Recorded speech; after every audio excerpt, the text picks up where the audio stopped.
Hi, நான் நம்ம காவியா பேசுறேன். இன்னைக்கு ஒரு இம்பார்ட்டன்டான விஷயத்தை பத்தி பேசுறதுக்கு தான் நான் இங்க வந்திருக்கேன். திஸ் இஸ் நாட் அ ப்ரமோஷனோட பர்சனல் எக்ஸ்பீரியன்ஸ் வச்சு தான் சொல்ல வந்திருக்கேன்.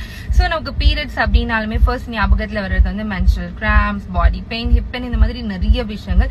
அண்ட் அதை விட இம்பார்ட்டண்டா ஒரு கான்சியஸா நினைக்கிற விஷயம் என்ன அப்படின்னு பாத்தீங்கன்னா, நமக்கு பீரியட்ஸ் டைம்ல நம்மளோட ட்ரெஸ்ஸஸ்ல எந்த ஸ்டெயின்ஸும் வரக்கூடாது. அண்ட் அதை விட ரேஷஸ் எதுவுமே வரக்கூடாது அப்படின்னு நினைச்சுதான் நம்ம நிறைய நாப்கின்ஸ் வந்து நிறைய பிராண்ட்ஸ் வந்து சேஞ்ச் பண்ணுவோம் அப்படின்னு நினைப்போம்.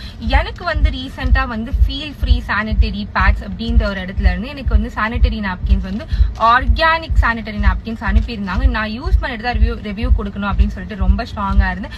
நான் ரீசெண்டா யூஸ் பண்ணிட்டு இருந்தேன். And it is really an organic bad.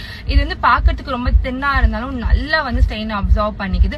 And அது மட்டும் இல்லாம இது யூஸ் பண்றதுனால எனக்கு வந்து ரேஷஸ் எதுவுமே வரல. அண்ட் அது மட்டும் இல்லாம எனக்கு வந்து மென்ஸ்ட்ரல் கிராம்ஸும் வந்து கொஞ்சம் கம்மி ஆயிட்டே வருது.